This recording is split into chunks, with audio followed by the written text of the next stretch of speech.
सत श्री अकाल। मैं अमनप्रीत कौर, तुसी देख रहे हो पंजाबी लोक चैनल। एक पासे फिरोजपुर च बड़े पद्धर ते प्रधानमंत्री नरेंद्र मोदी की रैली होने जा रही है, तो दूजे पासे किसानों वालों भी इस रैली का जबरदस्त विरोध किया जा रहा है। किसान बीते कल तो प्रधानमंत्री मोदी की इस रैली का विरोध कर रहे हैं। गल करिए भाजपा की, तो भाजपा वालों हर हीला अपनाया जा रहा है तो जो किसानों के इस विरोध को किसी ना किसी तरीके दे नाल रोकया जा सके। इस वेले की खबर सामने आ रही है कि केंद्रीय मंत्री गजेंद्र शेखावत वालों किसानों को एक पत्र दिता गया है, जिस विच लिखा गया है कि किसानों की प्रधानमंत्री मोदी के नाल 15 मार्च को मुलाकात करवाई जाएगी और उन्होंने मंगां नूं सुनिया जाएगा। आ तुहानूं सुना दिंदे आ गजेंद्र शेखावत का की कहना है। माननीय प्रधानमंत्री जी की आज 5 तारीख को होने वाली रैली भारतीय जनता पार्टी पंजाब प्रदेश के कार्यकर्ताओं की मेहनत, उनकी परिश्रम के कारण से, और जिस तरह का वायुमंडल पूरे पंजाब में बना है, लाखों लोगों के आज इस रैली में आने की संभावना है। किसान मोर्चा संघर्ष समिति के कुछ किसान साथियों ने रात को रास्ते में कुछ जगह पर अवरोध कल शाम को लगाए थे।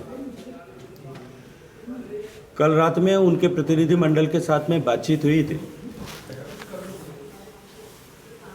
किसानों के मन में भी इस बात को लेकर के निश्चित रूप से संतोष है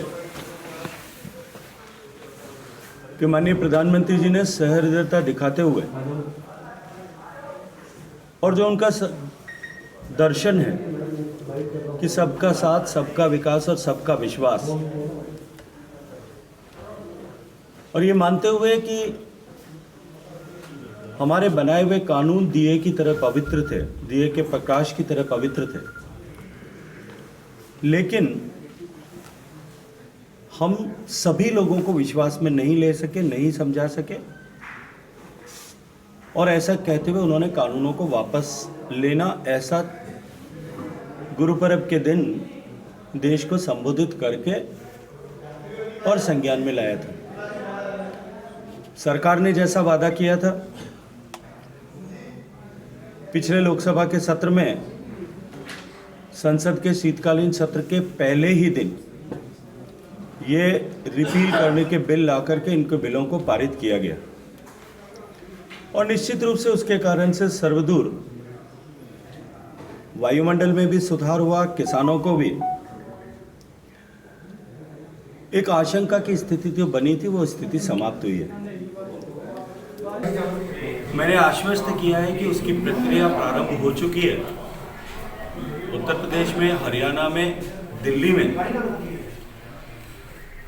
और तय कानूनी प्रक्रिया, लेट डाउन प्रोसीजर जो है, न्यायिक पद्धति के अनुरूप इन सारे मुकदमों को वापस लेने की कार्रवाई की जाएगी और इसे और अधिक गति प्रदान की जाएगी। ईपी एक्ट की धारा 14 और 15 को लेकर के जो संशय किसान साथियों को था, मैंने अत्यंत प्रसन्नता के साथ में उन्हें बताया है, और एक्ट का कॉपी भी उनके साथ में शेयर किया था कि सरकार पहले ही इसमें निर्णय कर चुकी है।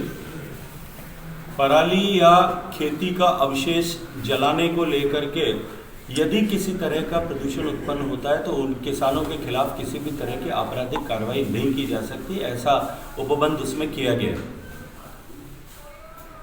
तीसरा विषय जो एमएसपी को लेकर के कमेटी बनाने की थी, मैंने किसान साथियों को रात्रि में वार्ता के दौरान भी बताया था कि उसकी प्रक्रिया जो है, उसका मसौदा तैयार हो रहा है और तेजी के साथ में उसमें काम हो रहा है। जो कमेटी बनाने की विषय है, स्टेक होल्डर्स के बीच में सहमति बन जाने के बाद, यदि सहमति बन जाती है तो शीघ्र ही आगामी 15 तारीख तक इसको कमेटी को घोषित करने का प्रयास करेंगे। Thank you. सो ये सन केंद्रीय मंत्री गजेंद्र सिंह शेखावत, जिन्होंने ने दस्सिया कि किसानों की 15 मार्च को प्रधानमंत्री मोदी के नाल मीटिंग होगी, उन्हों की मुलाकात करवाई जाएगी और उन्हों दी मंगां सुनिया जाणगियां। फिलहाल सवाल बड़े खड़े हो रहे हैं कि ਭਾਜਪਾ ਵੱਲੋਂ ਕਿਸਾਨਾਂ ਨੂੰ ਲਾਰਾ ਤਾਂ ਨਹੀਂ ਲਗਾਇਆ ਗਿਆ। ਸਵਾਲ ਇਹ ਖੜੇ ਹੋ ਰਹੇ ਨੇ ਕਿ ਕਿਸਾਨਾਂ ਨੂੰ 15 ਮਾਰਚ ਦਾ ਹੀ ਸਮਾਂ ਕਿਉਂ ਦਿੱਤਾ ਗਿਆ ਹੈ। ਆਖਰਕਾਰ ਇਹ ਤਾਂ ਨਹੀਂ ਕਿ ਕਿਸਾਨਾਂ ਨੂੰ ਕਿਸੇ ਨਾ ਕਿਸੇ ਤਰੀਕੇ ਨਾਲ ਰੋਕਣ ਲਈ ਤਾਂ ਜੋ ਪੰਜਾਬ ਵਿਧਾਨ ਸਭਾ ਦੀਆਂ ਜੋ ਚੋਣਾਂ ਹੋਣ ਜਾ ਰਹੀਆਂ ਨੇ ਉਹਨਾਂ ਵਿੱਚ ਭਾਜਪਾ ਦਾ ਵਿਰੋਧ ਨਾ ਕੀਤਾ ਜਾਵੇ। ਕਿਸਾਨਾਂ ਵੱਲੋਂ ਇਸ ਤਰੀਕੇ ਨਾਲ ਉਹਨਾਂ ਨੂੰ ਰੋਕਣ ਦੇ ਲਈ ਇਹ ਸਮਾਂ ਤਾਂ ਨਹੀਂ ਦਿੱਤਾ ਗਿਆ। ਫਿਲਹਾਲ ਹੁਣ ਦੇਖਣਾ ਹੋਵੇਗਾ ਕਿ ਕਿਸਾਨਾਂ ਵੱਲੋਂ ਪ੍ਰਧਾਨ ਮੰਤਰੀ ਮੋਦੀ ਦੀ ਰੈਲੀ ਦਾ ਵਿਰੋਧ ਰੋਕਿਆ ਜਾਂਦਾ ਹੈ ਜਾਂ ਫਿਰ ਨਹੀਂ।